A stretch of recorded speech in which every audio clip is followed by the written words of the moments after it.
Edward Laos. Welcome to Travel Talk, filmed at the Peachtree Rose Marketing Studios and hosted by the Hotel Guide publisher, Edward Laos. Good morning, everybody. Edward Laos here, publisher of the Hotel Guide and your host of Travel Talk. I'm actually here with Wan Eikmal he's actually the VP of Americas for Tourism Malaysia. I'm really excited about today's podcast because there's a lot of great things happening with Malaysia. That's number one. And number two, this is the first time I've had anyone from Malaysia on the podcast. So I'm really excited about that. Wan, how are you doing? Yeah, I'm fine, Edward. I'm wonderful. Thank you for having me. I'm excited. Oh, no, I'm looking forward to it as well. So there's a lot of great things going on, like I do with all of my guests. Tell me a little bit about yourself, kind of how you got to the role that you're at now, and then we'll dive into a little bit about the great things that are happening with Tourism Malaysia. Okay. I'm actually in Los Angeles right now, Edward. I'm just enjoying the weather here. Uh, sure, I love to, definitely. I've been in the tourism industry for 16 years in counting. I started off from shipping industry for quite some times, and my journey continues unintentionally into education and into oil and gas sector for a couple of years. But finally, I am with Tourism Malaysia as the vice president. I'm overseeing North America, including Canada, Central America, with the likes of Mexico, and further south, covering Brazil, Argentina, Colombia, and of course, the list continues among the Latin countries. Quite a coverage, right? That's a big territory to have right there, Yeah. having all the Americas. But hey, that's a good thing. That just means you got a big market that you can attack and let them know. So we're talking about marketing. We're talking about tourism and hospitality. But tell our listeners a little bit about what's going on in Tourism Malaysia. Some of the big things that are happening not only now but into 2026, and why they should maybe come visit you guys. Okay. Actually, before being a vice president for Tourism Malaysia LA, earlier this year, actually, I held a variety of position, including, I'm sorry. That's okay. It's quite busy right now. This is all because the Visit Malaysia campaign. Okay, I continue. Before being president of Tourism LA earlier this year, I held a variety of positions, including being sent to the United Nations World Tourism Organization, UNWTO program. I'm also involved in coordinating the ASEAN SEA Games, kind of like the Olympics. And surprisingly, I also managed to be part of the Guinness World Record for the longest chain of hikers clasping wrists. I did it on 2017. Wow.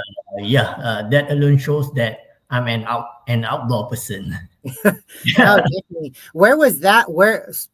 Speaking of that, where was that that you did the Guinness Book of Record for that? Okay, that was in Malaysia, in a state we call it Negeri Sembilan. That's where about 4,222 people are clasping wrists Wow. from it actually is inside our stadium in Negeri Sembilan and up to the peak of the Mount of Angsi. So most of the hikers are in there, and I'm lucky to be one of the marshal. And out of sudden, I also gained the Guinness World Record. That's awesome. That's pretty cool. That's some pretty cool stuff right there. I didn't know that about you. So that's a good tidbit right there. You're the first person I've had that's been in the Guinness Book of World Record as a guest. So we got a lot of first in this podcast. So that's really neat stuff. Definitely. So, oh, well, great. So tell us more about not only yourself, but, Tourism Malaysia, and maybe, what our guests could be expecting. Okay. Uh, Actually, we are a national tourism organization, NTO. My main job scope, ideally, is to bring in as much as visitors with the America's passport into Malaysia. It's just simple. I hope so, but with the US itself having roughly about 341 million citizens, as to date, only 300,000 US citizens that visit us, which Wow. is not even 1% that are aware about Malaysia. So, Edward, I hope after this interview, you can help me with the increasing numbers. No, that's definitely one of our goals. And like I said, when your agency reached out to us about talking about Tourism Malaysia and putting you here on the podcast and through our network, that's one of our goals. It's really to expand our audiences to different corners of the world. What are some of the unique things that a tourist should want to go see when they're in Malaysia? Okay. For next year, 2026, we are going to have a Visit Malaysia worldwide campaign.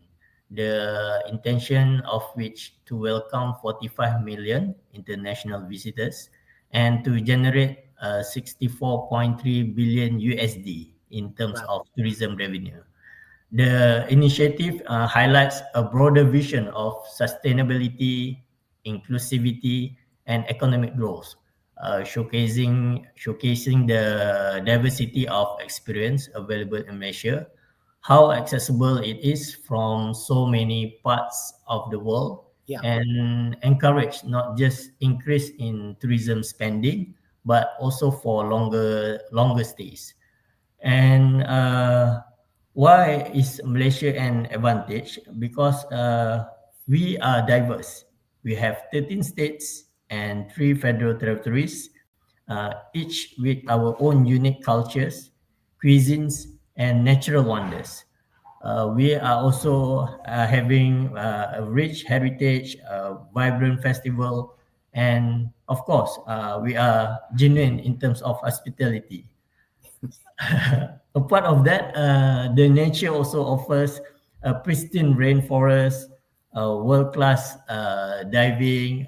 For example, in Sipadan near the Borneos, we also have islands like Langkawi, Penang, and apart from that, also we have our flora and our faunas. Yeah. Oh, yeah. And for modern comforts, we managed to have currently a world-class infrastructure, luxury and boutique accommodation, and with seamless connectivity.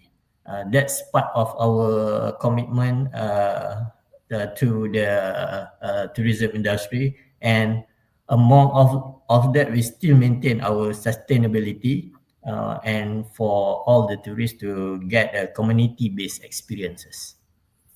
No, that's awesome. There's a lot of things that are going on there. You read through just a bunch of great things that Malaysia has. What are some of your favorite things that that really strike you there in Malaysia? Mm, working in this industry, I got that question a lot. Yep, I'm sure. Yeah, and to talk about favorite destination, I have to figure out how to make this bigger for you guys to travel to these exquisite places. Of course, now we have most of the influencers are going everywhere. Uh, but I would like to take this opportunity. I'm throwing one stones to kill two birds. How are we working with via Visit Malaysia 2026 to appeal to North American market is by exploring how there are so many diverse experience as in Malaysia Yep, that are keen with what you could find yourself in the US. For instance, I dream of going to Miami and Puerto Rico in the Caribbean. yep, But this also reminding me of Langkawi Island and Redang Island in Malaysia. They are slightly similar and the same. And if you are looking for something more like mountains for hiking, Mhm. similar to Colorado, you can also try our Mount Kinabalu in Sabah. So basically, my favorite place will always be something that got to do with the island, with the beaches and mountain. What about you, Edward? No, that's actually the same thing.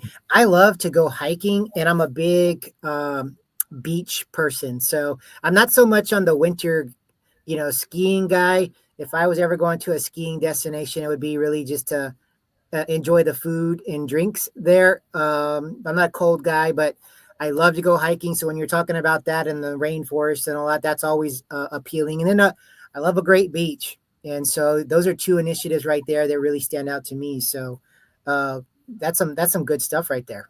Yeah. So let's switch quickly from the business side to the personal side. I always like to ask our guests a couple of travel questions on their personal travel experiences, but what are have been some of your favorite travel destinations that you've been to in your life? Mm, my bucket list, is it? Both. Yeah, definitely bucket list is another one. What are some of your travel bucket list as well? Okay. Well, I am brand new to California. So my wife, my son, and my 15 months old daughter Oh is wow. start enjoying and exploring. uh, Interestingly about California, yeah, I don't know how much that you have explored it. California have a lot of things in one state. Yep. We are waiting right now to go up north in the winter to taste some snow. And Mhm. in my area, Pasadena, it's like never snow. Yeah, correct. So it's kind of like similar, like going into two different ecosystem within a state. My wife and I also dream of we like to go to Paris, but I think we need to be delayed at least another 5 to 6 years. Of course, when all the kids are fully Older. grown up, for us to get a quiet and peaceful vacation. No, I agree. Having three kiddos myself, they're all grown up. Yeah, those days when you were traveling all together when they were younger is a completely different game. So yeah, I would highly recommend that to let them get a little older when you go to those bucket list destinations. But talking about California, you're right. There is so much to see in that state. I'm in Texas, and it's the same thing. There's so many different places in our state that you can go that are completely different, and so being able for you to explore those is going to be fun for you and the family. Yeah. I really hope that your bucket list also will include Malaysia exclusively. No, yeah, you know, getting the information from you and hearing you and listening to that, it sounds so unique and so much fun to look at. So bucket list ideas, definitely Malaysia's on that list now, especially with the beaches and the hiking aspects that you offer. So, and I'm sure for a lot of our listeners and readers out there. And speaking of that, I know we were talking a little bit offline about the social media side of things and your website, and you've got some things working on that. But if somebody needs to contact you or learn more about Tourism Malaysia, what's the best way for our guests to kind of connect with you guys, whether it's a website or whatever? Okay, you guys can go to malaysia.travel.my. And we also have our own Facebook. You can just type Tourism Malaysia. Okay. Yeah, it's as simple as that. Yeah. Hey, Yeah, well, that's what you want. I tell you, yeah, travelers want things that are very simple. And I'm a business and leadership coach too in the hospitality industry, and all I talk about is how do you eliminate hurdles and make things easier for our guests. And so that's one of the ways to do that for sure. But Juan, it's been an amazing, quick 15 minutes, but so thankful that you were on the podcast today and kind of telling our guests and listeners a little bit about Malaysia and what great things are happening in 2026. We'll definitely have the website and everything in the notes so that people can go check you guys out as well. But thank you for taking the time today and to being a guest on our show today. yeah, sure, Edward. Thank you to you too. Perfect. Well, to all of our listeners out there, you know the drill, thehotelguide.com. That's where you find us and subscribe. Please like, share this as well. There's some great things going on in Malaysia. Wan has been an absolute ambassador for the country and everything, and great things there for 2026 and beyond. So add this to your bucket list. And like I always like to say, travel and make memories. And until next time, everyone, take care. Okay.